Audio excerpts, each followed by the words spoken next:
5, 4, 3, 2, 1. You are live. Welcome into WagerTalk TV. I am Drew Martin, joined by Las Vegas Chris and Tony Finn from WagerTalk.com. We're talking ACC Conference football on Saturday as the Notre Dame Fighting Irish at the Pitt Panthers here. We got Notre Dame minus 10.5-point road favorites here, Chris. 43.5 being the total. Are you interested in getting involved in the Irish versus the Panthers?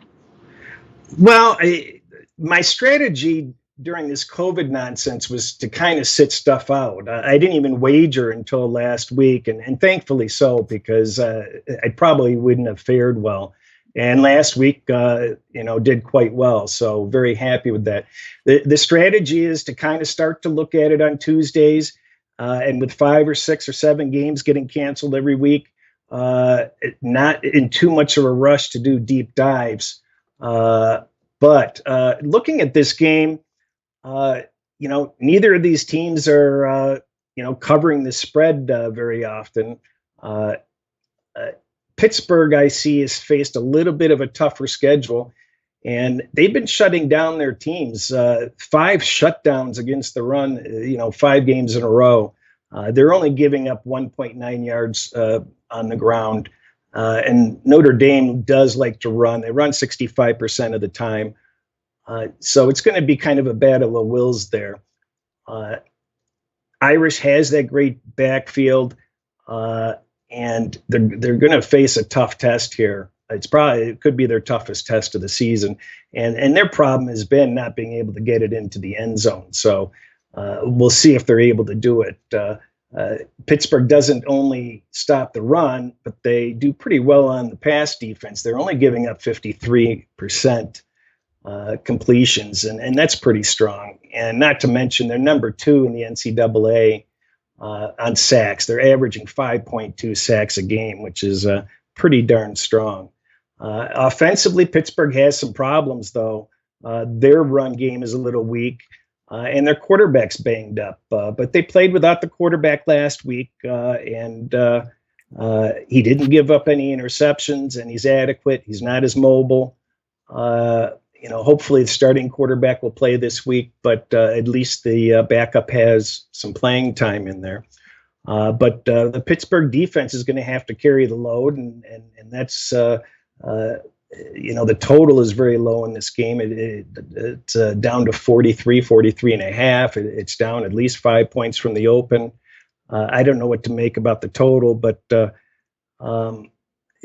Notre Dame doesn't pass downfield. They only give up 7.5, or they only pass for 7.5 yards.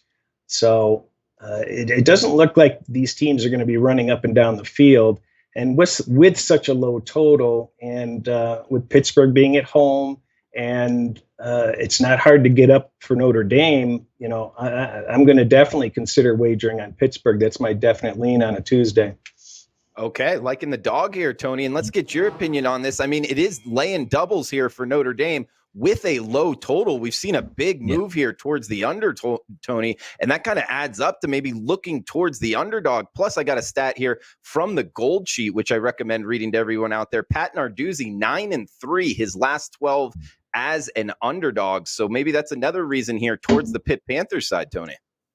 Yeah, Narduzzi is and defensive-minded guy that loves situations like this. He gets Notre Dame on national TV, ABC Saturday afternoon broadcast from Heinz Field. If you can't get your team motivated for that, then especially the college kids, then it's going to be tough too. I expect them to be motivated. What I expect is that this line has moved accordingly, and the total as well. If in fact Kenny Pickett is not going to play. If Joe Yellen's going to be put in that situation as he was last week against Miami, or against last week when he passed for, I think, 277 yards, as Pittsburgh they don't run the ball very well. As Chris said, they don't run the ball very well. They have one receiver, Jordan Adamson, as who he is, and he caught 8 passes, 150 yards last week. Yellen was pretty good, as Chris said, 277, no interceptions. Pittsburgh defense gave up 331 total yards against Miami. And forced 2 turnovers. Forcing those turnovers for Pittsburgh keeps them in games.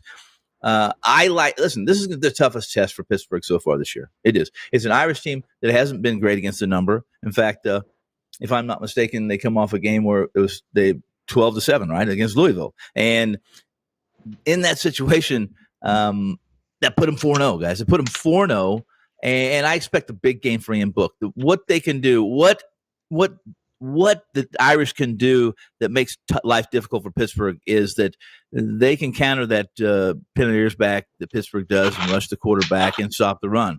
And not that Ian Book is Joe Namath or he's closer to a Tarkington than he was a Namath, and I expect him to get some yards on the ground.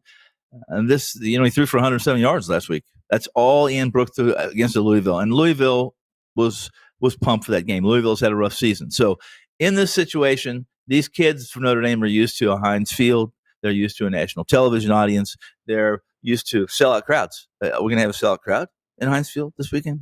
Maybe? No, I don't think we're going to. But we will have cardboard figures everywhere, and they will be yapping. Who they're rooting for, I don't know. But this would be the time when I would step up maybe, and I have not been on the Irish, nor have I been against them, but it may be that one time when I would say, 10.5, less than two touchdowns. Pittsburgh struggles to score. Notre Dame has the athletes. Defensively, they have the athletes to shut Pittsburgh down, especially they run the ball very well. Their secondary is athletic and talented. And I like the under. I like the 50.5 we talked about. The opening at Circa was 50.5. I like under 50.5, and I like Notre Dame minus 9.5. Can I get those numbers? No, they're not available anymore. Can't get them. Can't get them. But that's my lean. I don't have a play on this game. I'm probably not going to be on this game, but that would be my lean. I'll after we're off there, I'll bet Chris some money so we get some action on this game. All right. We got Las Vegas Chris and Tony Finn from WagerTalk.com. And guys, if you're looking for the number 1 and number 2 NFL profit producers lifetime at WagerTalk, it's on this video here. Just exclude me from the video. It's Tony Finn, Las Vegas Chris, number 1 and number 2 ranking at WagerTalk.com, up over 430% net profit combined here. You can get a 2-for-1 deal on them right now at WagerTalk.com. 2-for-1 for $665.